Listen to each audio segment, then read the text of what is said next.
जय Hind and hello guys, स्वागत है आपका आपके अपने YouTube चैनल ज्ञानदेव होस्ट में। और इस वीडियो में गाइस मैं आपको बताने वाला हूं यूपी टेट ऑनलाइन फॉर्म 2026 के बारे में, जहां पर गाइस आपके पास जो अंतिम 1-2 दिन बचे हैं, इस दिन के अंदर या इन दिनों के अंदर कैसे आपको आपका फॉर्म फिल करना है OTR सहित, इसके बारे में संपूर्ण जानकारी दी जाएगी। एंड गाइस यहाँ पर मैंने अपनी वाइफ का फॉर्म फिलअप किया है और मैं आपको उसी फॉर्म से दिखाने वाला हूँ कि मैंने कहाँ पर क्या जानकारी भरी है, ताकि आपसे ये फॉर्म भरने में कोई भी मिस्टेक ना हो। और अगर आप ऑलरेडी फॉर्म भर चुके हैं और आपको अभी ये जो फॉर्म में दिखाऊंगा इस वीडियो के अंदर, वो देखने पर लग रहा है कि यार हमसे कोई गलती हो गई है, तो गाइज जब आपके 27 अप्रैल से करेक्शन होंगे जो कि 1 मई तक चलेंगे, तो आप अपने फॉर्म के अंदर करेक्शन कर लेना। OTR के अंदर भी करेक्शन हो जाएगा। इसके अलावा यहाँ पर गाइज मैं जो आपको इन्फॉर्मेशन देने वाला हूँ, ये मैं आपको रियल इन्फॉर्मेशन देने वाला हूँ और आपको बताऊंगा कि आपको मार्कशीट नंबर कैसे भरना है और कौन सा मार्कशीट नंबर रहता है। डिक्लेरेशन आप यहाँ पर अभी वीडियो में देख सकते हैं, इस तरह से आपको डिक्लेरेशन लिखना होगा। दोनों लैंग्वेज में लिखना कंपलसरी नहीं है, कोई भी एक लैंग्वेज में आप लिख सकते हैं, चाहे हिंदी चाहे फिर इंग्लिश। और मैं आपको प्रेफर करूंगा कि आप इसको हिंदी लैंग्वेज में ही लिखें। इसके अलावा गाइज आप यहाँ पर इसमें कैसे अपने सब्जेक्ट की जानकारी भरेंगे, 10वीं के 12वीं के ग्रेजुएशन के, और जो आपकी BEd है या फिर DLED है उसके सब्जेक्ट आपको कैसे भरने हैं वो आपको यहाँ पर बताया जाएगा। एंड जो आप DLED का जो इन्फॉर्मेशन भरते हैं या फिर BEd का जो इन्फॉर्मेशन भरते हैं, उसमें आप देख सकते हैं कि यहाँ पर मैंने एग्जामिनेशन बोर्ड में क्या डाला हुआ है। इसके अलावा कास्ट सर्टिफिकेट की जानकारी कैसे भरी हुई है और कौन कौन से डॉक्यूमेंट्स मैंने यहाँ पर अपलोड किए, ये सब आप यहाँ पर बहुत ही अच्छे से देख सकते हैं। इस वीडियो के अंदर आपको कंप्लीट जानकारी दी जाएगी, जिससे कि आप इस फॉर्म को बिना किसी मिस्टेक के भर पाएंगे। एंड गाइज जो यहाँ पर अभी भी बहुत सारे कैंडिडेट ऐसे हैं जो कि ग्रेजुएशन में और जो आपकी BEd या फिर DLED की क्वालिफिकेशन है उसमें जानकारी भरने में प्रॉब्लम फेस कर रहे हैं। आप यूट्यूब के ऊपर जितनी भी वीडियो देखेंगे, मेरी वीडियो को छोड़ करके आपको किसी भी वीडियो में ये नहीं बताने को मिलेगा कि आपको परस्यूइंग में कैसे जानकारी भरनी है, क्योंकि उन्होंने जो वीडियो रिकॉर्ड की थी शुरुआत में जब OTR शुरुआत हुए थे, तो उस वक्त उन्होंने जो वीडियो बनाई थी वही वीडियो बार बार अपलोड नहीं कर रहे हैं। आपको इस इन्फॉर्मेशन के बारे में कोई भी जानकारी नहीं दे रहा है कि अब आपका जो परस्यूइंग का ऑप्शन है इसमें आपको कैसे इन्फॉर्मेशन भरनी है। तो अगर आप परस्यूइंग है, आप यहाँ पर बताएंगे कि मैं फर्स्ट ईयर के अंदर हूँ और अदर देन फर्स्ट ईयर, अगर फर्स्ट ईयर है तो फिर आपको यहाँ पर सिर्फ आपकी यूनिवर्सिटी या फिर आपके स्कूल कॉलेज का नाम देना होगा। लास्ट सेमेस्टर सब्जेक्ट में जो सब्जेक्ट आपने फर्स्ट ईयर के अंदर लिए हैं वो सब्जेक्ट बताने होंगे और किस साल तक आपकी क्वालिफिकेशन पास हो जाएगी वो आपको बताना होगा। बाकी कोई इन्फॉर्मेशन देना अनिवार्य नहीं है, आप बाकी ऑप्शन खाली छोड़ करके ऐड एंट्री के ऊपर क्लिक करके इसको ऐड कर सकते हैं। और अगर आप अदर देन फर्स्ट ईयर, यानी कि फर्स्ट ईयर कंप्लीट हो चुका है और आप सेकंड ईयर के अंदर हो, तो आप यहाँ पर other than first year select करेंगे। फिर आपको आपकी यूनिवर्सिटी का नाम और जो आपके पास लास्ट सेमेस्टर में सब्जेक्ट थे वो यहाँ पर डालेंगे। एक्सपेक्टेड पासिंग ईयर आप यहाँ पर डाल देंगे कि किस साल तक आपकी क्वालिफिकेशन पास हो जाएगी, और आपका लास्ट ईयर का रोल नंबर डालेंगे, मार्कशीट नंबर डालेंगे। अगर आपको मार्कशीट मिल चुकी है तो आप यहाँ पर मार्कशीट नंबर डाल देंगे। अगर आपको मार्कशीट अभी नहीं मिली है तो गाइज यहाँ पर जो आपका ऑनलाइन वाला मार्कशीट रहता है, जो कि मैं आपको यहाँ पर दिखाता हूँ इस तरह का, जैसे कि आप वीडियो में देख सकते हैं, इसमें जो आपका रजिस्टर नंबर है वो आप यहाँ पर डाल दीजिए, क्योंकि इसमें यहाँ पर मार्कशीट नंबर आपको देखने को नहीं मिलता। तो ऐसे में आप यहाँ पर रजिस्टर नंबर डाल सकते हैं, क्योंकि बिना अगर आप रजिस्टर नंबर वहाँ पर नहीं डाल रहे हैं तो आप आगे नहीं बढ़ पाएंगे। इसलिए आपको वहाँ पर रजिस्टर नंबर डाल देना है और जब आपका इसमें डॉक्यूमेंट वेरिफिकेशन होगा तब आपको ये चीज़ क्लियर कर देनी है, तो आपको कोई प्रॉब्लम नहीं होगी। और यहाँ पर आपको मार्क्स ऑब्टेन, यानी कि आपको इस ईयर के अंदर जिस ईयर की आप इन्फॉर्मेशन भरे कितने नंबर आए वो डालने हैं और टोटल नंबर कितने थे वो आपको डाल देने हैं और ऐड एंट्री के ऊपर क्लिक करके ऐड कर देना है। एंड अगर आपकी क्वालिफिकेशन कंप्लीट है, चाहे वो BEd की हो चाहे फिर DLED की हो, तो आप यहाँ पर आपकी यूनिवर्सिटी का नाम, सब्जेक्ट का नाम डालेंगे। अब सब्जेक्ट में आपको सभी सब्जेक्ट डालने होंगे जो भी आपके पास 2 ईयर के अंदर या फिर जो भी आपके सेमेस्टर थे, सभी सेमेस्टर को मिला करके जो आपके सब्जेक्ट थे वो सभी आपको यहाँ पर मेंशन करने हैं। और अभी यहाँ पर एक सवाल आता है कि सर मेरे बहुत सारे सब्जेक्ट हैं और मैं इतने सब्जेक्ट यहाँ पर नहीं लिख पा रहा हूँ, तो मैं क्या करूँ। तो गाइज मैंने क्या किया, अपने फॉर्म के अंदर जो मैंने यहाँ पर भरा है, जो कि मैंने आपको दिखाया था, इसमें मैंने जो कॉमन सब्जेक्ट है जो कि मेरे पास या फिर कह लीजिए मेरी वाइफ के पास सभी सेमेस्टर के अंदर थे, वो मैंने यहाँ पर लिखे और उसके बाद में ETC लिख दिया। ETC में सारी चीज़ें कवर हो जाती है। अब क्योंकि इतना स्पेस था नहीं, सिर्फ 100 वर्ड में टाइप कर सकता था और कुछ सब्जेक्ट इतने लॉन्ग थे कि अगर एक ही सब्जेक्ट का नाम लिखूंगा तो फिर जगह बचेंगी ही नहीं। इसलिए मैंने कॉमन सब्जेक्ट यहाँ पर लिखे जो सभी सेमेस्टर में थे और उसके बाद में ETC लिख दिया। इसका मतलब है कि जो बाकी है वो यहाँ पर ETC कवर कर लेगा और जब आपका डॉक्यूमेंट वेरिफिकेशन होगा तब आप इसको क्लियर भी कर देंगे कि वहाँ पर स्पेस नहीं था, इस वजह से हमने ETC लिखा। और हमारे वैसे डॉक्यूमेंट्स बिल्कुल रियल है और हमने जो इन्फॉर्मेशन भरी है वो सटीक भरी है, रियल भरी है, कोई गलत इन्फॉर्मेशन जानबूझ करके नहीं दी है। तो ये चीज़ आप वहाँ पर जब क्लियर करेंगे तो आपको कोई भी इशू नहीं होगा। तो आपको इस वाले ऑप्शन में ये करना है। इसके अलावा यहाँ पर पासिंग ईयर डालना है जो आपने जिस ईयर के अंदर पास की थी, और रोल नंबर डालना है लास्ट ईयर का, और मार्कशीट नंबर डालना है लास्ट ईयर की,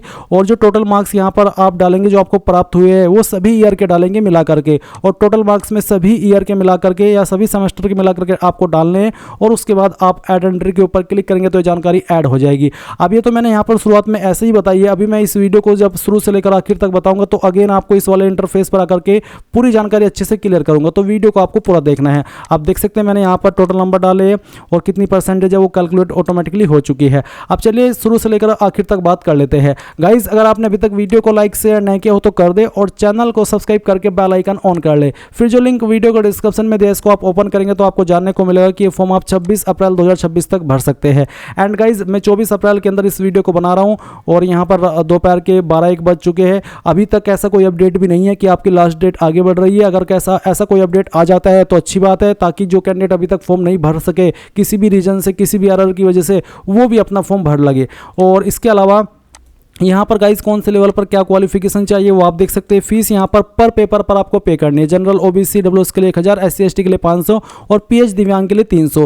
फॉर्म आप लोग यहाँ पर जैसे कि मैंने बताया कि 27 अप्रैल से लेकर के 1 मई 2026 तक करेक्शन कर पाएंगे। एंड गाइज यहाँ पर फिर से जो मैंने आपको भी इन्फॉर्मेशन दी आप देख सकते हैं, मैंने यहाँ पर एक पेपर पर अप्लाई कर लिया। अब ये बोल रहे हैं कि आप तुरंत OTR करने की आवश्यकता नहीं है, दूसरे पेपर पर भी अप्लाई कर लीजिए अगर आपको अप्लाई करना है, सिंपल ऐड पेपर के ऊपर क्लिक करके।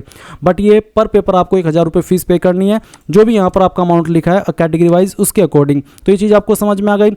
अब गाइज अगर आपने अभी तक ये फॉर्म नहीं भरा है और आप वेट कर रहे हैं फॉर्म भरने का, तो आप फॉर्म भर लीजिए। अभी मैं आपको एक चीज़ और बता दूं जो कि मेरे अभी याद आई कि गाइज इसमें जो आप कास्ट सर्टिफिकेट अपलोड करेंगे जो कि फीमेल कैंडिडेट है, और अगर आप मैरिड हो या फिर अनमैरिड हो, आपको यहाँ पर आपकी फादर की साइड का ही कास्ट सर्टिफिकेट लगाना है। अब वो चाहे आपका कितना भी पुराना क्यों ना हो, क्योंकि जो जाति है वो जन्म से सेम ही रहती है। और ऐसा होता है, ये इन्होंने इसलिए मांगा है फादर साइड का क्योंकि कई बार शादी जो है वो दूसरी कास्ट में कर लेते हैं, तो इससे उनका क्या है, शुरुआत की कास्ट कुछ और है और फिर बाद में कास्ट कुछ और हो जाती है, जिससे कि फिर वो अनरिजर्व्ड से रिजर्वेशन कैटेगरी में चले जाते हैं और रिजर्वेशन से अनरिजर्व्ड कैटेगरी में चले जाते हैं। तो उस सिचुएशन को बंद करने के लिए इन्होंने जन्म वाला प्रमाण पत्र मांगा है। अगर आप शुरुआत में जाति प्रमाण पत्र बनवा लिए थे और वही आपका है, क्योंकि जाति बदलती नहीं है, तो वो आपका चल जाएगा।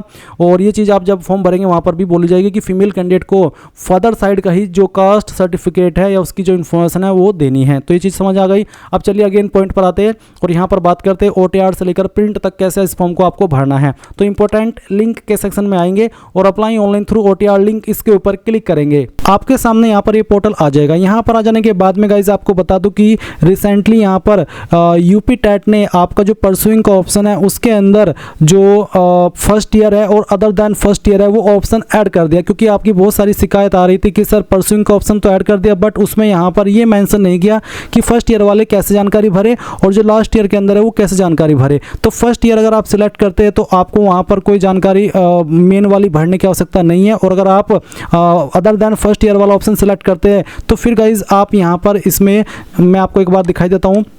अगर आप यहाँ पर फर्स्ट ईयर सेलेक्ट करते हैं तो फिर आपको देख सकते हैं कि आपको सिर्फ कंपलसरी रूप में आपका यूनिवर्सिटी का नाम देना होगा, लास्ट सेमेस्टर सब्जेक्ट देने होंगे और किस साल के अंदर आप एक्सपेक्टेडली आपकी क्वालिफिकेशन पास कर लेंगे वो बताना है।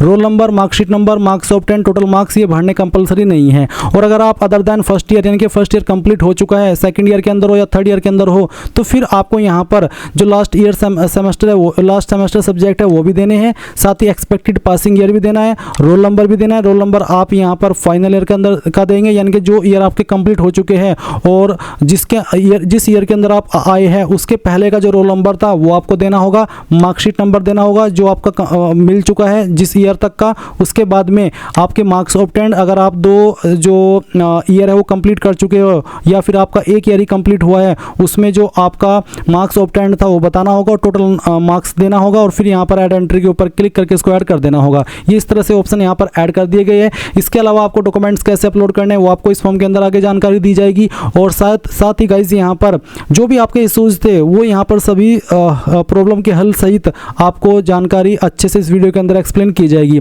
अब अगर आप इसमें एलिजिबल और आप ये फॉर्म भरने के लिए यहाँ पर पूरी तरीके से एक्साइटेड है, साथ ही नर्वस भी है और ये फॉर्म भरना चाहते हैं तो कैसे भरेंगे वो जान लीजिए। आप यहाँ पर इनिशियलाइज OTR ID इसके ऊपर क्लिक करेंगे। अब आपको यहाँ पर आपका पूरा नाम 10th के सर्टिफिकेट के अकॉर्डिंग फिल करना है। फिर आपको इस नाम को दोबारा दोबारा डाल करके वेरीफाई कर देना है। इसके बाद आप यहाँ पर आपका जो फादर नेम है वो भी एंटर कर देंगे 10th के सर्टिफिकेट के अकॉर्डिंग, और फादर नेम को दोबारा डाल करके वेरीफाई भी कर देंगे। इसके बाद आप देखेंगे मदर नेम, तो आपको आपकी माता जी का नाम देना है, माता जी का नाम दोबारा डाल करके वेरीफाई करना है। डेट ऑफ बर्थ आपकी क्या है वो डे सेलेक्ट करेंगे, फिर यहाँ पर मंथ, और उसके बाद में जो भी आपका ईयर है वो भी आपको यहाँ पर सेलेक्ट कर लेना है। फिर डेट ऑफ बर्थ को अगेन आप सेलेक्ट करेंगे, और पहले आप यहाँ पर डे, फिर मंथ, और उसके बाद में जो आपका ईयर है वो सेलेक्ट कर लेंगे। इसके बाद आप आपका जेंडर सेलेक्ट करेंगे, और जेंडर को भी दोबारा सेलेक्ट करके वेरीफाई कर लेंगे। ये डबल आपसे इन्फॉर्मेशन इसलिए ली जाती है ताकि अगर आप एक तरफ जानकारी भरते हुए गलती कर दे तो जब आप वही जानकारी दूसरी तरफ भरे तो आपको पता चल जाए कि हाँ यार गलती हो चुकी है, और इसका मतलब ये भी हो जाता है कि आपसे गलती से भी मिस्टेक न हो, इसलिए डबल इन्फॉर्मेशन आपसे ली जाती है।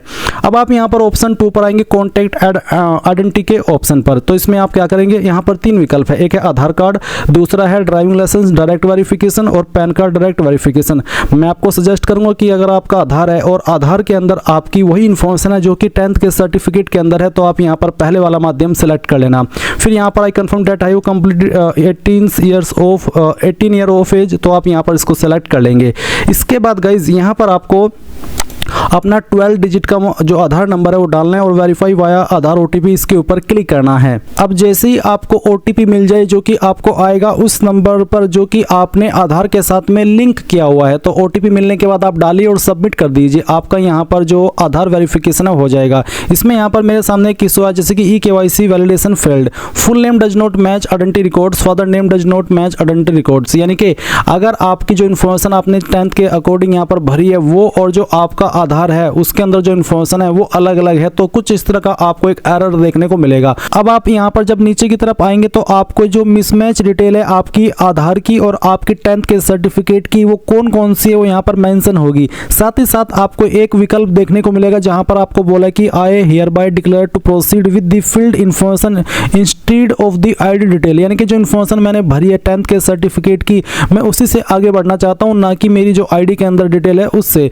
तो यहाँ पर आप इस माध्यम का इस्तेमाल करके भी आगे बढ़ सकते हैं। एंड गाइज अगर आप आपके 10th के सर्टिफिकेट की इन्फॉर्मेशन और जो आपकी आधार की इन्फॉर्मेशन है उसको एक कराना चाहते हैं तो वो भी आप करा सकते हैं। अगर आप नहीं भी कराएंगे, आपकी अलग अलग इन्फॉर्मेशन है तो भी कोई इशू वाली बात नहीं है, क्योंकि अगर इशू वाली बात होती तो यहाँ पर आपको पहले ही बोल दिया जाता है कि ये करना कंपलसरी है, दोनों इन्फॉर्मेशन सेम होना कंपलसरी है, बट ऐसा कुछ नहीं बोला है, तो इसलिए आपको चिंता करने की कोई भी आवश्यकता नहीं है। अब आप यहाँ पर क्या करेंगे, अपना मोबाइल नंबर डालेंगे जो कि आप रजिस्टर करना चाहते हैं और फिर सेंड ओटीपी के ऊपर क्लिक करेंगे। आपके नंबर के ऊपर ओटीपी जाएगा जो कि आप यहाँ पर डाल करके वेरीफाई करेंगे। इसके बाद सेम तरीके से आप ईमेल आईडी डालेंगे, सेंड ओटीपी करेंगे, आपकी ईमेल के ऊपर ओटीपी जाएगा, वो भी आपको यहाँ पर डाल करके वेरीफाई कर देना है। तो यहाँ पर गाइज मैंने मोबाइल नंबर और ईमेल आईडी अपना वेरीफाई कर लिया है। जैसे आप ये दोनों वेरीफाई कर लेंगे तो आपके सामने लाइव फोटो आइडेंटिटी वेरिफिकेशन का जो विकल्प है वो एक्टिवेट हो जाएगा। आपको जनरेट वेरिफिकेशन क्यूआर कोड इसके ऊपर क्लिक करना है। इसके ऊपर क्लिक करने के बाद आप यहाँ पर देखेंगे कि आपका जो लाइव फोटो आइडेंटिटी वेरिफिकेशन है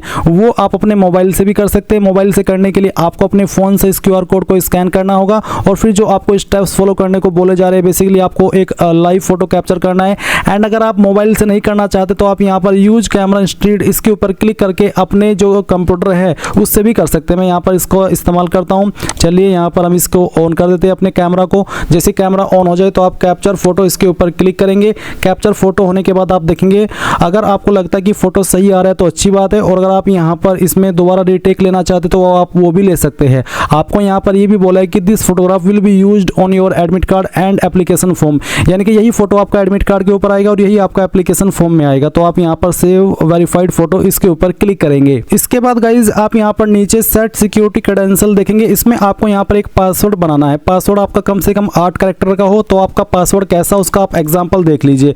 पासवर्ड के अंदर इंग्लिश का कैपिटल लेटर कम से कम 1, स्मॉल लेटर कम से कम 1, स्पेशल कैरेक्टर, साथ ही डिजिट, कुछ इस तरह का पासवर्ड आपको बनाना है और उस पासवर्ड को दोबारा डाल करके वेरीफाई करना है। फिर आप एक सिक्योरिटी क्वेश्चन सेलेक्ट कर लेंगे। ये सिक्योरिटी क्वेश्चन आपको तब काम आता है जब आप आपका पासवर्ड भूल जाते हैं और आप उसको रिकवर करते हैं, तो उस समय आपको इस सिक्योरिटी क्वेश्चन को सिलेक्ट करके यही वाला आंसर देना होता है जो कि आप यहाँ पर अभी अपनी मर्जी से बना रहे हैं। इसके बाद गाइज आप ये ह्यूमन वेरिफिकेशन जो भी आएगा यहाँ पर आपको डाल देना है और उसके बाद सभी जानकारी चेक करते हुए रजिस्टर्ड एंड प्रोसीड नेक्स्ट इसके ऊपर क्लिक करना है। नाउ गाइज आपके सामने यहाँ पर कुछ ऐसा का इंटरफेस आएगा, जैसे कि आप वीडियो में देख सकते हैं। गाइज यहाँ पर आपने जो इन्फॉर्मेशन अभी भरी है, कुछ इन्फॉर्मेशन आपको यहाँ पर दिखाई दे रही है और कुछ इन्फॉर्मेशन अभी आप यहाँ पर भरेंगे। जैसे कि एक सवाल है कि आधार लिंक्ड मोबाइल नंबर, वो ना मोबाइल नंबर यहाँ पर आपको देना होगा जो कि आपका आधार के साथ में लिंक है। इसके बाद में कोई अन्य नंबर आप देना चाहते तो आप telephone number with STD code में दे सकते हैं, नहीं तो आप चाहे तो इस ऑप्शन को खाली छोड़ सकते हैं। नेशनलिटी में आपका इंडियन ही रहेगा। मैरिटल स्टेटस क्या है, अनमैरिड हो, मैरिड हो, विडोड या फिर डाइवोर्स्ड, जो भी आपका स्टेटस है वो आप सेलेक्ट कर लीजिएगा।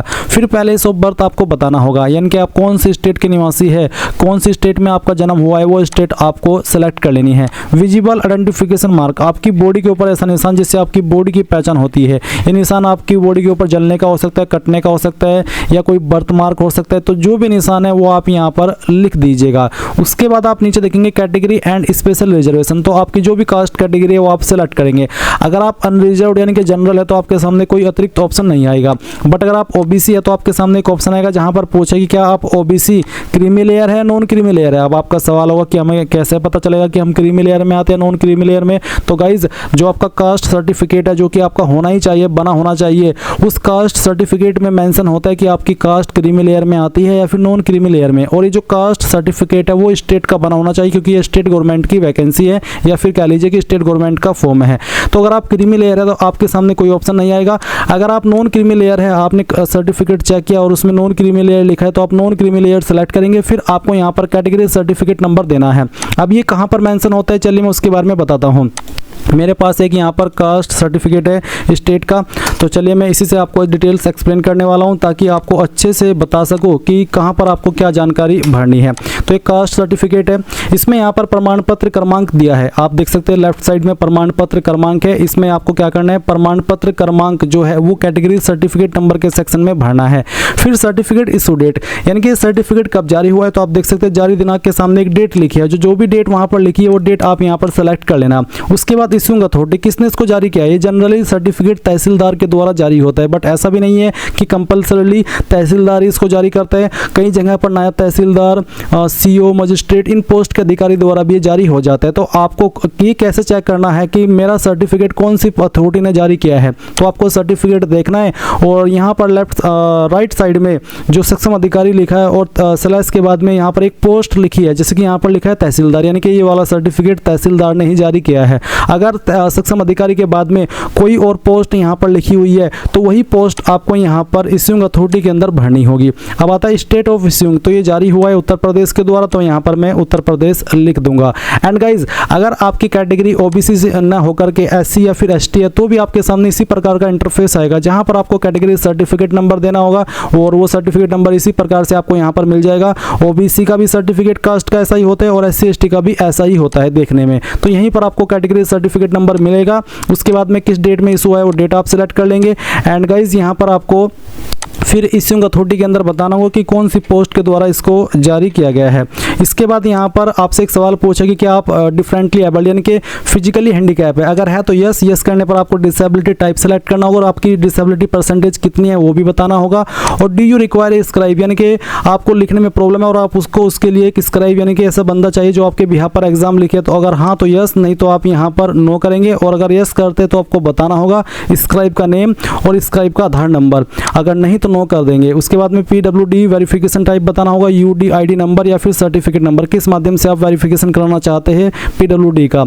एंड अगर आप विकलांग नहीं है तो आप इसमें नो कर देंगे, आपके सामने कोई अतिरिक्त ऑप्शन नहीं आएगा। अब आता है स्पेशल रिजर्वेशन, तो अगर आप डिपेंडेंट फ्रीडम फाइटर है आप इसको सेलेक्ट करेंगे, अगर आप आर्मी सर्विसमैन है तो आप सेकंड ऑप्शन सेलेक्ट करेंगे, अगर आप नहीं है तो आप नन के ऊपर क्लिक कर देंगे। अब आपको आयुष्मान के अंदर अगर छूट चाहिए तो आप यस करेंगे। यस करने पर कौन सी कैटेगरी के तहत आपको छूट चाहिए वो आपको सेलेक्ट करना है, जैसे कि एससी एसटी ओबीसी या फिर एक्स सर्विसमैन या पीडब्ल्यूडी। एससी एसटी को 5 साल की छूट मिलती है इसके अंदर और ओबीसी को 3 साल की। तो अगर आप एससी एसटी ओबीसी है और आप ओवर एज हो चुके हैं तभी आप यहाँ पर कैटेगरी सेलेक्ट करना। अगर आप ओवर एज नहीं हुए हैं, आपको कोई एज के अंदर अभी छूट नहीं चाहिए, तो सिंपली नो कर दीजिए और उसके बाद में आप यहाँ पर नीचे से नेक्स्ट स्टेप इसके ऊपर क्लिक करेंगे। अब गाइज आपके सामने यहाँ पर एड्रेस डिटेल का सेक्शन आ चुका है। तो एक तरफ है आपका परमानेंट एड्रेस और दूसरी तरफ है कोरेस्पोंडेंस एड्रेस यानी कि प्रेजेंट एड्रेस। तो आपका जो भी परमानेंट एड्रेस है वो आप यहाँ पर पर फिल करेंगे, जैसे कि हाउस नंबर, बिल्डिंग, स्ट्रीट और इसके बाद में एड्रेस लाइन 2 में विलेज, टाउन, एरिया और लैंडमार्क। अगर आप कंफ्यूज हो रहे हैं कि यार मेरा तो हाउस नंबर नहीं है, मेरी बिल्डिंग नहीं है, मेरा स्ट्रीट नहीं है, मेरा टाउन, इस तरह से, तो आप क्या करेंगे, सिंपली इन 3 लाइन के अंदर जो भी आपका एड्रेस है, थोड़ा थोड़ा पार्ट आपके एड्रेस का इन तीनों लाइन के अंदर फिल कर देना। उसके बाद में आप यहाँ से आपकी स्टेट सेलेक्ट कर लेना, फिर आपकी जो भी डिस्ट्रिक्ट है वो डिस्ट्रिक्ट आप सेलेक्ट कर लेंगे।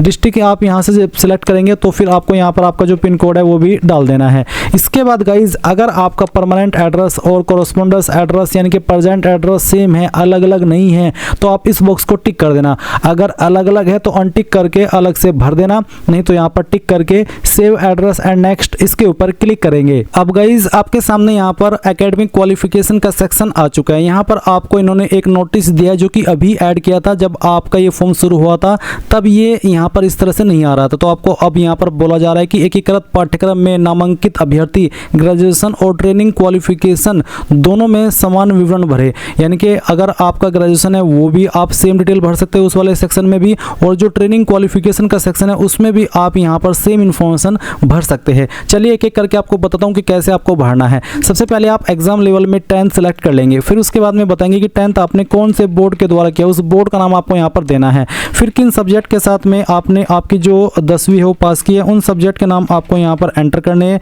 जैसे कि एग्जाम्पल के लिए मैं यहाँ पर आपको ये 3 सब्जेक्ट लिख करके दिखाया हूँ, आप आपके 5 या फिर जो भी सब्जेक्ट थे चाहे 6 थे वो आप भरेंगे। ऐसा नहीं करना है कि आप बेस्ट ऑफ 4 या बेस्ट ऑफ 5 लिखे, आपको सभी सब्जेक्ट यहाँ पर मेंशन करने होंगे। उसके बाद आप पासिंग ईयर यानी कि किस साल के अंदर आपने पास कर ली थी वो साल आप यहाँ पर एंटर कर देना। उसके बाद में गाइज आप यहाँ पर देखेंगे रोल नंबर, तो जो भी आपका 10वीं का रोल नंबर था वो आप यहाँ पर एंटर कीजिए। उसके बाद आप देखेंगे मार्कशीट नंबर, तो ये मार्कशीट नंबर आपको आपका जो 10th का मार्कशीट है उसके ऊपर देखने को मिल जाएगा, वो नंबर आप यहाँ पर डाल देना। उसके बाद आपके नंबर किसके अंदर थे, परसेंटेज या सीजीपीए। अगर सीजीपीए था तो आपको यहाँ पर बोला है कि percentage will be calculated by multiplying obtained CGPA by 9.5, यानी कि इस आधार पर आपकी परसेंटेज कैलकुलेट की जाएगी। तो आपको बताना है कि 10 में से आपकी कितनी सीजीपीए आई थी, परसेंटेज फिर ऑटोमेटिकली कैलकुलेट कर ली जाएगी इस फॉर्मूला के तहत। अगर आपके नंबर परसेंटेज में है तो आप परसेंटेज सेलेक्ट करेंगे, उसके बाद में बताएंगे कि कितने नंबर आपको आए थे और फिर टोटल नंबर यहाँ पर डालेंगे और ऑटोमेटिकली आपकी परसेंटेज कैलकुलेट कर ली जाएगी। इसके बाद आप ऐड एंट्री इसके ऊपर क्लिक करेंगे। देन गाइज आप यहाँ पर देखेंगे कि आपकी 10वीं की जानकारी यहाँ पर इस प्रकार से ऐड हो चुकी है, और आप यहाँ पर नीचे देख सकते हैं रिक्वायर्ड क्वालिफिकेशन में 10th क्वालिफिकेशन का जो सेक्शन है वो राइट चेक हो चुका है। अब आप 12th की इन्फॉर्मेशन भरेंगे, तो सेम वे में यहाँ पर आपको इसमें इंटरमीडिएट सेलेक्ट कर लेना है, फिर बताना है किस बोर्ड के द्वारा आपने 12वीं की है, उसके बाद किन सब्जेक्ट के साथ में पास की है, उन सब्जेक्ट के नाम भी यहाँ पर आपको एक एक करके एंटर कर देने हैं। तो यहाँ पर डेमो के लिए मैं आपको 3 सब्जेक्ट के नाम ही फिल करके दिखा रहा हूँ। फिर आप यहाँ पर देखेंगे आपको बोला है कि पासिंग है, तो किस साल के अंदर पास कर ली थी वो साल आपको यहाँ पर डाल देना है। फिर आपका रोल नंबर क्या था वो भी आपको यहाँ पर एंटर करना है। उसके बाद आता है मार्कशीट नंबर, तो आप यहाँ पर आपका मार्कशीट नंबर डाल देंगे और किसके अंदर आपके नंबर थे वो आप सेलेक्ट कर लेंगे। अगर परसेंटेज तो बताएंगे कि कितने नंबर आपको आए थे और उसके बाद में यहाँ पर टोटल नंबर डाल देने और आपकी परसेंटेज आ जाएगी। अब आप ऐड एंट्री इसके ऊपर क्लिक कर देंगे। इसके बाद गाइज आप यहाँ पर देखेंगे कि आपकी 10वीं और 12वीं की जानकारी भरी जा चुकी है और आप यहाँ पर रिक्वायर्ड क्वालिफिकेशन के सेक्शन में 10th और 12th का जो क्वालिफिकेशन है वो राइट चेक देख सकते हैं। अभी आपको ग्रेजुएशन की जानकारी भरनी है। अभी जानकारी आपको बहुत ही सावधानी से अच्छे से समझ करके ही भरनी है, क्योंकि जैसे कि मैंने कहा कि एक बार ही मौका मिलेगा। अगर आपने एक बार OTR सबमिट कर दिया तो बाद में एडिट आप करें या ना करें उसके बारे में भी कुछ क्लैरिटी मिली नहीं है, और अगर अच्छी बातें मिल जाती है तो आप में से जो कैंडिडेट गलती कर चुके हैं वो सही कर लेंगे। चलिए यहाँ पर आप ग्रेजुएशन सेलेक्ट कर लेते हैं। अब आपने यहाँ पर ग्रेजुएशन सेलेक्ट कर लिया। ग्रेजुएशन सेलेक्ट करने के बाद आपके सामने यहाँ पर ये परसुइंग का ऑप्शन आ रहा है, हमने इसको टिक कर दिया। अब ये टिक करने के बाद में यहाँ पर ऑप्शन आ रहा है फर्स्ट ईयर या फिर अदर देन फर्स्ट ईयर। पहले यहाँ पर ये जो first year and other than first year का ऑप्शन है वो नहीं आ रहा था। बहुत सारे कैंडिडेट परेशान हो रहे थे, वो ये सोच रहे थे कि मैं अगर फर्स्ट ईयर के अंदर हूँ तो मैं कैसे जानकारी भरूँ, और अगर मैं अदर देन फर्स्ट ईयर हूँ तो मैं कैसे जानकारी भरूँ, वो कंफ्यूज हो रहे थे। तो गाइज उन्हीं कैंडिडेट को लेकर के ये जो ऑप्शन है वो यहाँ पर ऐड किया गया है। अब यहाँ पर अगर आप फर्स्ट ईयर के अंदर है तो आप बता सकते हैं कि मैं फर्स्ट ईयर के अंदर हूँ, क्योंकि गाइज पहले यहाँ पर अदर देन फर्स्ट ईयर का ऑप्शन नहीं था, सिर्फ यहाँ पर परसुइंग का ऑप्शन था। ऐसे में यहाँ पर आपसे से जो रोल नंबर है, मार्कशीट नंबर है, ऑब्टेंड मार्क्स है, टोटल मार्क्स है, ये सब मांगा जा रहा था। तो कैंडिडेट बोल रहे थे कि सर मैं तो अभी फर्स्ट ईयर के अंदर ही हूँ, तो मेरा तो कोई एग्जाम नहीं हुआ, मेरे पास कोई रोल नंबर नहीं है, कोई मार्कशीट नंबर नहीं है, कोई टोटल नंबर नहीं है जो मुझे मिले हैं, तो ऐसे में मैं क्या करूँ। अब आप यहाँ पर बता सकते हैं कि मैं फर्स्ट ईयर के अंदर हूँ, और अगर आप फर्स्ट ईयर सेलेक्ट करते तो फिर यहाँ पर आपको जो कंपलसरी रूप में जानकारी भरनी है वो अपनी यूनिवर्सिटी का नाम देना है जहाँ से आप कर रहे हैं, आपकी क्वालिफिकेशन, साथ ही लास्ट सेमेस्टर सब्जेक्ट। अब लास्ट सेमेस्टर सब्जेक्ट में आप अगर आप फर्स्ट ईयर के अंदर है तो आपने जो सब्जेक्ट लिए हैं वो सब्जेक्ट के नाम आप यहाँ पर दे सकते हैं, और साथ ही एक्सपेक्टेड पासिंग ईयर यानी कि जो आपकी क्वालिफिकेशन है वो आप कौन से ईयर तक पास कर लेंगे अगर उसमें बैक ना आए, वो ईयर आपको यहाँ पर बताना होगा। उसी के साथ में आपको यहाँ पर roll number, marksheet number, marks obtained और टोटल मार्क्स, ये सब भरने की आवश्यकता नहीं है, आपको इनके बिना भी यहाँ पर जानकारी आगे बढ़ा सकते हैं। अब यहाँ पर ग्रेजुएशन जैसे कि मैंने सेलेक्ट कर लिया और परस्यूइंग सेलेक्ट किया और मैंने फर्स्ट ईयर सेलेक्ट किया। मैं आपको डेमो के लिए यहाँ पर दिखाता हूँ। मान लीजिए मेरे पास यहाँ पर ग्रेजुएशन में हिंदी था, फिर यहाँ पर मैं इंग्लिश लिख देता हूँ। ये मैं डेमो के लिए फिल करके दिखा रहा हूँ, आप आपके जो सेमेस्टर के सब्जेक्ट है वही एंटर करना। उसके बाद मैं यहाँ पर देख सकते हैं एक्सपेक्टेड ईयर भरा हूँ और बाकी कोई जानकारी नहीं भरा, और मैं यहाँ पर ऐड एंट्री के ऊपर क्लिक करता हूँ। सॉरी, अभी यहाँ पर मैं यूनिवर्सिटी का नाम एंटर नहीं कर पाया, चलिए मैं इसको भी एंटर कर देता हूँ। ये हमने एंटर किया, उसके बाद में मैंने ऐड एंट्री इसके ऊपर क्लिक कर दिया, तो देख लीजिए जानकारी ऐड हो चुकी है और लीगल वे में हुई है। ऐसा नहीं है कि हमने गलती कर दी है, बिल्कुल जो हमें यूपी टेट ने ऑप्शन दिए है और जो हमारे पास इन्फॉर्मेशन है उसके अकॉर्डिंग हमने ये जानकारी भरी है, जो कि हमने यहाँ पर इस तरह से भर करके ऐड कर दी है। अब मान लीजिए आपको जो ग्रेजुएशन की जानकारी है वो अपनी अदर देन फर्स्ट ईयर से भरनी है, तो चलिए मैं यहाँ पर जो इसमें ग्रेजुएशन है वो ऑप्शन सेलेक्ट कर लेता हूँ।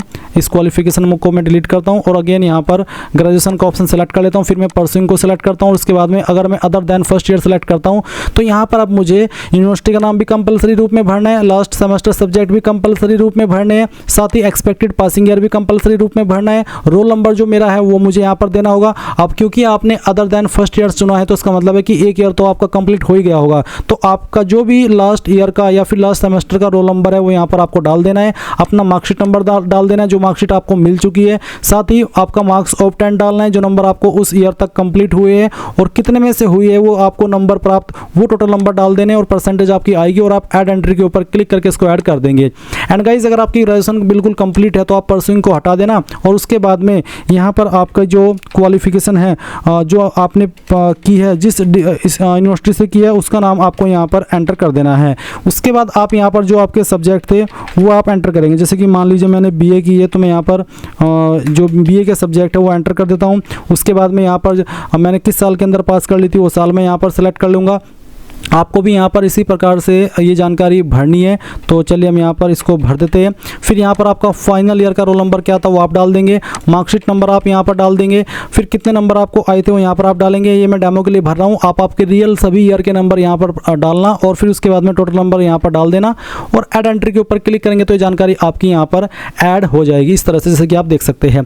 अब 3 विकल्प कंप्लीट हो चुके हैं। अब आती है ट्रेनिंग क्वालिफिकेशन। तो ट्रेनिंग क्वालिफिकेशन में यहाँ पर आप बीएड या फिर डीएलएड की इन्फॉर्मेशन भरेंगे, तो आपको यहाँ पर भी देख सकते हैं कि परस्यूइंग का ऑप्शन दे दिया। अब मैंने परस्यूइंग सेलेक्ट किया क्योंकि बहुत सारे कैंडिडेट ऐसे हैं, तो मैं यहाँ पर परस्यूइंग सेलेक्ट करके फर्स्ट ईयर सेलेक्ट कर लेता हूँ अगर आप फर्स्ट ईयर के अंदर है, और सेम तरीके से आप जानकारी भरेंगे जैसे कि मैंने ग्रेजुएशन की जानकारी भर करके दिखाई है। इसमें आप यहाँ पर अगर फर्स्ट ईयर के अंदर है तो कंपलसरी रूप में आपकी यूनिवर्सिटी का नाम डालेंगे, जो आपने फर्स्ट ईयर के अंदर सब्जेक्ट ली है वो आप लास्ट सेमेस्टर सब्जेक्ट के सेक्शन में डाल देंगे, किस साल तक आपकी क्वालिफिकेशन पास हो जाएगी वो क्वालिफिकेशन का ईयर डाल देंगे, आपका roll number, marksheet number, marks obtain, total marks, ये सब डालना आपको अनिवार्य नहीं है। आप ऐड एंट्री के ऊपर क्लिक करके इसको ऐड कर सकते हैं। और आपको यहाँ पर एक इन्होंने इंस्ट्रक्शंस ये भी दे रखा है कि एकीकृत पाठ्यक्रम में नामांकित अभ्यर्थी ग्रेजुएशन और ट्रेनिंग क्वालिफिकेशन दोनों में समान विवरण भरे, यानी कि जो यहाँ पर इंटीग्रेटेड कोर्स कर रहे हैं या फिर किया है वो यहाँ पर जो ग्रेजुएशन का सेक्शन है वो और ट्रेनिंग क्वालिफिकेशन का जो सेक्शन है वो दोनों में आपको सेम इन्फॉर्मेशन भरनी है, अलग अलग इन्फॉर्मेशन नहीं भरनी है। अगर आपने जो आपकी क्वालिफिकेशन है वो इंटीग्रेटेड कोर्स से की है या फिर कह लीजिए कि आपकी जो आपका जो कोर्स है वो इंटीग्रेटेड कोर्स है। अब मैंने फर्स्ट ईयर का बताया, अब मैं यहाँ पर अदर देन फर्स्ट ईयर अगर सेलेक्ट करता हूँ तो फिर आप यहाँ पर यूनिवर्सिटी का नाम देंगे कंपलसरी रूप में, लास्ट सेमेस्टर सब्जेक्ट देंगे, किस साल तक पास हो जाएगी वो भरेंगे, आपका जो ईयर कंप्लीट हो चुका है या फिर जो सेमेस्टर कंप्लीट हो चुका है उसका रोल नंबर आप यहाँ पर डाल देंगे। उसके अलावा मार्कशीट नंबर क्या है, जो मार्कशीट आपको प्राप्त हो चुकी है वो, साथ ही कितने नंबर आपको आए हैं वो डालेंगे और कितने में से आए हैं वो डाल देंगे। ये जो नंबर मैंने भर करके दिखाया मार्क्स ऑब्टेन्ड और टोटल मार्क्स, ये वो नंबर है जो कि आपके जो सेमेस्टर कंप्लीट हो चुके हैं या फिर जो आपका ईयर कंप्लीट हो चुका है उसमें आपको प्राप्त हुए हैं। तो इस तरह से आप यहाँ पर ये जो जानकारी है वो भरेंगे। ये मैं डेमो के लिए आपको फिल करके दिखा रहा हूँ, आप आपकी रियल इन्फॉर्मेशन यहाँ पर भरेंगे एंड यहाँ पर मैं यूनिवर्सिटी का नाम भी दे सकता हूँ। और गाइज़ अगर आपकी जो क्वालिफिकेशन है बीएड या फिर डीएलएड ये कंप्लीट है तो गाइज़ आप यहाँ पर इसमें जो ट्रेनिंग क्वालिफिकेशन का सेक्शन आप सेलेक्ट किया है आप इसको परस्यूइंग को उठा करके फाइनल ईयर की तरह से जानकारी भर सकते हैं, जैसे कि अभी आपने ग्रेजुएशन के सेक्शन में भरी है।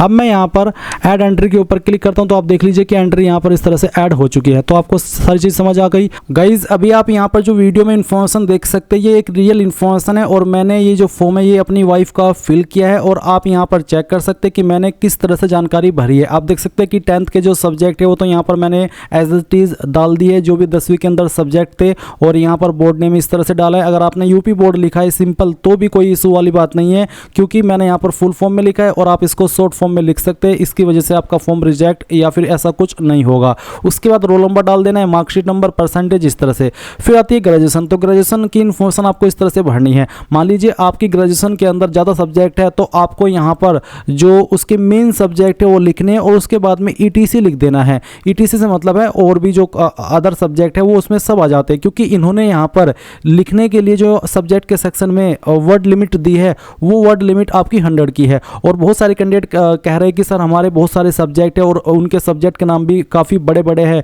तो ऐसे में हम यहाँ पर कैसे सभी सब्जेक्ट के नाम लिखे। और अगर हम उनको शॉर्ट फॉर्म में भी लिखना चाहे तो खुद हमें ही समझ में नहीं आएगा कि हमने कौन से सब्जेक्ट को क्या शॉर्ट फॉर्म दी है क्योंकि उनकी शॉर्ट फॉर्म जो इंटरनेट है या फिर वैसे कहीं पर बोलने में ज़्यादातर यूज होती नहीं है तो शॉर्ट फॉर्म समझ में नहीं आएगी। इसलिए हम यहाँ पर क्या करें, तो मैंने क्या किया है गाइज, आपको यहाँ पर मेन सब्जेक्ट लिखने हैं जितने आ रहे हैं और उसके बाद में ईटीसी लिख देना है। फिर आती है गाइज आपकी ट्रेनिंग क्वालिफिकेशन जिसमें कि बीएड और डीएलएड के सब्जेक्ट आते हैं। अब मैंने यहाँ पर आपको वीडियो के अंदर दिखाता हूँ, ये एक डीएलएड का ही रिजल्ट है। आप देख सकते हैं 3rd सेमेस्टर का रिजल्ट है। अब इसमें कितने सारे सब्जेक्ट और कितने लॉन्ग इनके नेम हैं। इसी प्रकार से ये जो रिजल्ट है ये 3rd सेमेस्टर का है। इसमें कैंडिडेट की बैक आई थी, फिर उसने एग्जाम दिया, उसके बाद में 3rd सेमेस्टर क्लियर हो गया और यहाँ पर उन्होंने जो क्लियर है उसके साथ में आप देख सकते हैं पास है और इसमें भी यहाँ पर आपके सब्जेक्ट मेंशन किए गए हैं। अब इतने सारे सब्जेक्ट लिखने पॉसिबल नहीं है, इसलिए गाइज यहाँ पर क्या करना है, आपको आपके जो सब्जेक्ट है चाहे वो बीएड के हो चाहे फिर आपके डीएलएड के हो या कह लीजिए बीटीसी के हो,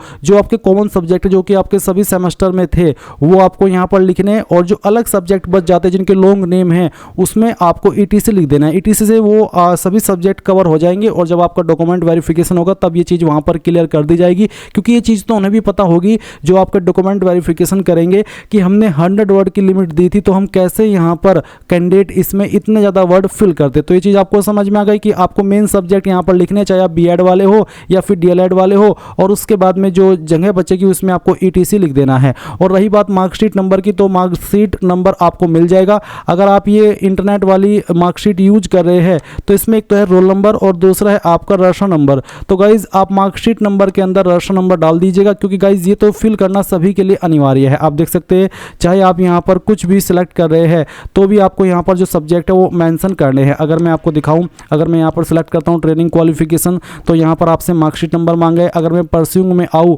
और यहाँ पर मैं अगर फर्स्ट ईयर सेलेक्ट करूँ तो मार्कशीट नंबर कंपलसरी नहीं है, but other than first year में मार्कशीट नंबर कंपलसरी है। तो अगर आपको आपकी मार्कशीट मिल चुकी है जो मिलती है कॉलेज से वो वाली मार्कशीट, तो आपको उस मार्कशीट के अंदर जो नंबर देखने को मिल रहा है मार्कशीट नंबर वो आपको डाल देना है। अगर आपको वो मार्कशीट नहीं मिली है अभी तक के आपके पास सिर्फ डिजिटल मार्कशीट ही अवेलेबल है जो कि मैंने यहाँ पर आपको वीडियो के अंदर दिखाई, तो फिर गाइज जो आपका रजिस्ट्रेशन नंबर है ये आप मार्कशीट नंबर के अंदर डाल सकते हैं क्योंकि इसमें जो मार्कशीट नंबर है वो अवेलेबल नहीं होता है। और अगर आपको कॉलेज वाली मार्कशीट मिल चुकी है जो कि आपको मिलती है जैसे कि मैंने आपको बताया आपके लास्ट सेमेस्टर की, तो आप यहाँ पर वो आपका मार्कशीट नंबर डाल दीजिएगा। उस पर मार्कशीट नंबर आपको नीचे की तरफ देखने को मिलती है जहाँ पर लिखा होता है फेल पास, उसी के नीचे आपको मार्कशीट नंबर देखने को मिल जाता है। एंड रोल नंबर आप यहाँ पर अगर मान लीजिए अदर देन फर्स्ट ईयर में फिल कर रहे हैं तो आपका जो लास्ट सेमेस्टर का रोल नंबर था वो आपको यहाँ पर डालना है और किस साल तक आपकी क्वालिफिकेशन पास हो जाएगी वो डाल देंगे और जो मार्क्स आपको डालने हैं वो भी आपको लास्ट सेमेस्टर के ही फिल करने हैं और टोटल मार्क्स डाल देने हैं।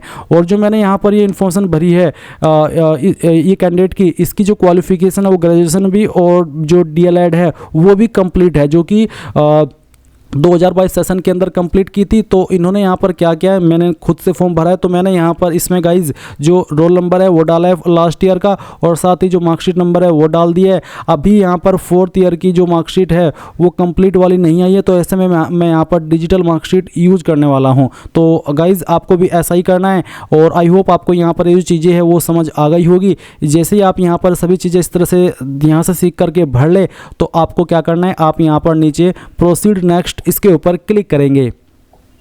इसके बाद गाइज आपके सामने पूछा कि क्या आप जुड़वा भाई बहन हो, अगर हाँ तो आप यस करेंगे। यस करने पर आपको जुड़वा का जेंडर बताना है और उसका जो नाम आधार कार्ड के अंदर है वो बताना है। क्या वो भी एग्जाम दे रहा है, अगर हाँ तो यस, नहीं तो आप नो करेंगे। अगर यस करे तो उसकी आईडी या कोई भी एक सिलेक्ट करके उसका आईडी का नंबर देना होगा। नहीं है आप जुड़वा भाई बहन तो आप नो कर दीजिए और सेव एंड नेक्स्ट स्टेप इसके ऊपर क्लिक कीजिए। अब आपको यहाँ पर आपका पासपोर्ट फोटोग्राफ और जो सिग्नेचर है वो अपलोड करना है।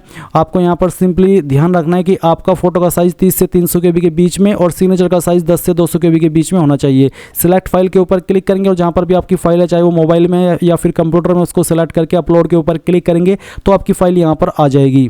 इसके बाद यहाँ पर आप देखेंगे फोटो आइडेंटिटी प्रूफ, इसमें आपको कोई एक आईडी सेलेक्ट कर लेनी है, जो भी आईडी यहाँ पर विकल्प में आपको देखने को मिले, और फिर आपका 10th का मार्कशीट अपलोड करना है। अगर आपका 10th का मार्कशीट इमेज में है तो आप उसको PDF में कैसे बनाएंगे जान लीजिए। गूगल के अंदर आना और सर्च करना इमेज टू PDF। पहले वाली वेबसाइट जो आएगी इसको ओपन कर लेना, सिलेक्ट JPG इमेजेस इसके ऊपर क्लिक करना, और जो आपको इमेज बनाना है, इमेज आपको PDF में बनाना है, वो इमेज आप सिलेक्ट करेंगे। जैसे कि डेमो के लिए मैं इसको सिलेक्ट करता हूँ, ओपन करता हूँ, कन्वर्ट टू PDF के ऊपर जैसे क्लिक करेंगे तो ये फाइल आपकी PDF के अंदर कन्वर्ट हो जाएगी, और फिर आप यहां पर उस फाइल को अपलोड कर देंगे। इसके बाद आप 12वीं की मार्कशीट सेम तरीके से अपलोड करेंगे, ग्रेजुएशन की मार्कशीट आप अपलोड करेंगे। फिर यहां पर आपको देखने को मिलेगा हैंड रिटन डिक्लेरेशन। इसमें बहुत सारे कैंडिडेट का डाउट है कि क्या हम इसको दोनों लैंग्वेज में लिखे, तो गाइज आप इसको हिंदी में लिख सकते हैं और इंग्लिश में भी लिख सकते हैं। कोई एक लैंग्वेज में ही लिखना अनिवार्य है, दोनों में लिखना कंपलसरी नहीं है। ये आपको यहाँ पर रेफरेंस के लिए दिया है, ताकि बहुत सारे कैंडिडेट इंग्लिश में लिखना चाहे तो इंग्लिश में लिख सकते हैं। वैसे आप इसको हिंदी में ही लिखिएगा, भले ही आपकी मेन लैंग्वेज इंग्लिश भी क्यों ना हो। और आप इसको एक कोरे कागज पर लिखेंगे, उसको स्कैन करेंगे फाइल को, और वो फाइल फिर यहाँ पर आपको अपलोड कर देनी है। वैसे इनको डिक्लेरेशन के बारे में एक चीज़ बताऊँ, इन्होंने ऑफिशियल तरीके से जो वीडियो आपको प्रोवाइड कराई है सब्जेक्ट फिल करने की, उसमें इन्होंने कोई भी अच्छे से नहीं बताया कि कहाँ पर क्या सब्जेक्ट भरना है, और ऐसी इन्फॉर्मेशन आपको यूट्यूब के ऊपर भी देखने को नहीं मिल रही। और जो ये डिक्लेरेशन लिखवा रहे हैं उसमें ये साफ साफ लिखवा रहे हैं कि हम जो इन्फॉर्मेशन भर रहे हैं वो हमारे अकॉर्डिंग सही है, और अगर जांच उपरांत वो इन्फॉर्मेशन सही नहीं पाई गई, असत्य पाई गई या गलत पाई गई, तो ऐसे में हम आपका जो फॉर्म है वो भी निरस्त करेंगे, साथ ही साथ आपके ऊपर वैधानिक कार्यवाही भी करेंगे। और ऐसा अधिकार आप ही उन्हें दे रही है डिक्लेरेशन लिख करके। तो कहने का ये मतलब है कि जब आपका डॉक्यूमेंट वेरिफिकेशन होगा और जो आप यहाँ पर सब्जेक्ट की डिटेल भर रहे हैं या फिर जो भी इन्फॉर्मेशन आप भर रहे हैं और वहाँ पर कोई गलती आपसे हो गई, जो कि मैंने तो अपनी तरफ से बेस्ट दिया है, सभी इन्फॉर्मेशन अच्छे से एक्सप्लेन किया, बट इन्होंने तो नहीं बताया कि नहीं कि यहाँ पर आपको अच्छे से इन्फॉर्मेशन भरनी है, यहाँ पर ये भरनी है, ताकि कैंडिडेट वो सीख करके अच्छे से फॉर्म भरे, कोई फॉर्म के अंदर गलती ना हो। बट इन्होंने क्या कर लिया कि पहले ही अपनी आपको एक अथॉरिटी दे दी है कि अगर किसी भी, मान लीजिए एग्जाम तो आपका क्लियर हो ही जाएगा, डॉक्यूमेंट वेरिफिकेशन तो आपका सबसे बाद में ही होगा, तो उस पॉइंट पर ये आपको बाहर भी कर सकते हैं, और इसकी अनुमति आपसे खुद ही ये ले रहे हैं, क्योंकि आपने पहले ही कह दिया। ये बोल देंगे कि आपने सब्जेक्ट में इस तरह से नहीं भरा, इस तरह से नहीं भरना था, आपने गलती कर दी, हम आपको रिजेक्ट कर देते हैं। तो ऐसा ये पहले ही लिखवा दे रहे हैं, जबकि इन्हें ये लिखवाना तब इनका बनता था जब ये आपको अच्छे से समझाते वीडियो के माध्यम से कि यहाँ पर इस तरह से ये सब्जेक्ट भरना है, अगर आपके पास सब्जेक्ट में लिखने की जगह नहीं है तो आपको ये करना है। बट ऐसा इनकी तरफ से कोई ऑफिशियल आंसर है नहीं। तो ऐसे में गाइज चलिए आगे चल करके क्या होगा वो तो देखा जाएगा। बट आई होप किसी के साथ में भी ऐसा ना हो जिसका एग्जाम क्लियर हो जाए और जो इन्फॉर्मेशन यहाँ पर आप लोग भर रहे हैं, जितने अच्छे से भर रहे हैं, वो आपकी एक्सेप्ट कर ली जाए। इसके बाद गाइज आप यहाँ पर जो आपका ट्रेनिंग सर्टिफिकेट है, जिसमें कि आप B.Ed DLED का सर्टिफिकेट अपलोड करेंगे। अगर आपके पास यहाँ पर आपकी क्वालिफिकेशन कंप्लीट नहीं है तो जो आपका लास्ट सेमेस्टर का मार्कशीट है वो आप यहाँ पर अपलोड कर देंगे। इसके बाद आप proceed to preview and submit इसके ऊपर क्लिक करेंगे। अब गाइज जो भी जानकारी आपने शुरू से लेकर अभी तक भरी है इस OTR के अंदर, वो सभी आपके सामने है। आप एक एक करके सभी जानकारी को चेक करेंगे। अगर आपको किसी भी सेक्शन की जानकारी गलत लग रही है, कोई इन्फॉर्मेशन गलत है, कोई डिटेल्स गलत है, कोई स्पेलिंग मिस्टेक है, तो आप उसी सेक्शन को एडिट के ऊपर क्लिक करके एडिट कर लेंगे। और अगर आपको लगता है कि सभी जानकारी सही है तो फिर नीचे की तरफ आएंगे, यहाँ टिक करेंगे ऊपर ऊपर टिक करके कंप्लीट OTR प्रोफाइल इसके ऊपर क्लिक कर देंगे। अब आप यहाँ पर यूपी टेट 2026 देख सकते हैं, आपको अप्लाई नाउ के ऊपर क्लिक करना है। देन गाइज आपको अप्लाइड फॉर में सेलेक्ट करना है कि आप प्राइमरी लेवल पर अप्लाई करना चाहते हैं। अगर आप इस पर अप्लाई करना चाहते हैं तो आप पहले वाला ऑप्शन सेलेक्ट कर लेंगे। फिर आपको यहाँ पर पूछा है कि are you working as a government teacher, क्या आप एक गवर्नमेंट टीचर के रूप में काम कर रहे हैं? अगर हाँ तो यस करने पर फिर आपको उसकी इन्फॉर्मेशन देनी होगी, जैसे कि प्राइमरी है या फिर अपर प्राइमरी, साथ ही ऑर्गेनाइजेशन यानी कि स्कूल का नाम, date of joining, date of retirement और मानव संपदा यानी कि HRMS कोड बताना होगा। नहीं कर रहे हैं तो नो कर दीजिए। उसके बाद आपके सामने क्वालिफिकेशन के विकल्प आएंगे, जिन क्वालिफिकेशन से आप प्राइमरी लेवल पर अप्लाई करने के लिए एलिजिबल हो रहे हैं। जैसे कि यहाँ पर है कि स्नातक परीक्षा उत्तीर्ण तथा दूरस्थ शिक्षा विधि से प्रशिक्षित या फिर स्नातक शिक्षा मित्रों का दिवसीय BTC में प्रविष्ट, अध्ययनरत अथवा उत्तीर्ण। तो अगर आपके पास इनमें से कोई सा भी है, कोई भी क्वालिफिकेशन आपके पास है, वही आप सेलेक्ट कर लेंगे। एंड उसके बाद में आपको यहाँ पर नीचे अपनी यूनिवर्सिटी का नाम बताना होगा कि कहाँ से आपने क्वालिफिकेशन की है। फिर क्वालिफिकेशन स्टेटस बताना होगा कि आपने पास कर लिया, अगर पास तो आपको डेट ऑफ ग्रेजुएशन या फिर मार्कशीट बतानी होगी। परसुइंग है तो आपको एक्सपेक्टेड डेट बतानी है कि कब तक आप इसको कंप्लीट कर लेंगे। साथ ही फर्स्ट लैंग्वेज हिंदी में अनिवार्य है और सेकंड लैंग्वेज आप यहाँ पर सेलेक्ट कर लेंगे अपनी चॉइस से। अगर गाइज आप यहाँ पर पेपर 2 पर अप्लाई करना चाहते तो आपको यहाँ पर जो सब्जेक्ट ग्रुप है पेपर 2 का वो सेलेक्ट करना होगा। उसके बाद यहाँ पर आपको सेम तरीके से विकल्प में से बताना होगा कि आपके पास इनमें से कौन सी क्वालिफिकेशन जिससे कि आप इस पोस्ट पर अप्लाई कर रहे हैं या फिर इस एग्जाम के लिए अप्लाई कर रहे हैं। एंड गाइज अगर आप दोनों पर अप्लाई करना चाहते तो आप बोथ सेलेक्ट कर लेंगे। फिर आपको यहाँ पर बताना होगा एक एक करके कि कौन सी क्वालिफिकेशन से आप अप्लाई करने के लिए एलिजिबल हो रहे हैं। तो चलिए यहाँ पर कोई भी इनमें से आपके पास जो क्वालिफिकेशन है वो आप सेलेक्ट कर लीजिए। फिर आपको यहाँ पर आपकी यूनिवर्सिटी का नाम बताना होगा या फिर आपके कॉलेज का नाम जहाँ से आपने आपकी जो क्वालिफिकेशन है वो की है। तो इस तरह से आपको यहाँ पर जानकारी देनी होगी। इसके बाद क्वालिफिकेशन स्टेटस बताना होगा, पास या परसुइंग। मैंने बता दिया कि पास वालों को कैसे भरना है और परसुइंग वालों को कैसे भरना है। इस तरह से आप यहाँ पर इस जानकारी को भर देंगे। एंड नीचे अगर आप पेपर 2 पर भी अप्लाई करें तो उसकी क्वालिफिकेशन भी सिलेक्ट कर लेंगे। फिर यहाँ पर आपको आपकी जो यूनिवर्सिटी है उसका नाम भी आपको एंटर करना होगा, ऐसे ही जैसे कि अभी आपने पेपर फर्स्ट का भरा है। उसके बाद में आपको स्टेटस बताना होगा। फिर डेट ऑफ ग्रेजुएशन की जो है वो बतानी होगी इस तरह से। फिर उसके बाद में कितने नंबर आपको आए थे वो यहाँ पर आप डालेंगे। मैं नंबर जो भर रहा हूँ वो डेमो के लिए भर रहा हूँ, आप आपके रियल यहाँ पर जो नंबर है दोनों ईयर के मिला करके वो भर देना। उसके बाद में आपकी जो लैंग्वेज है सेकंड वो आपको सेलेक्ट कर लेनी है।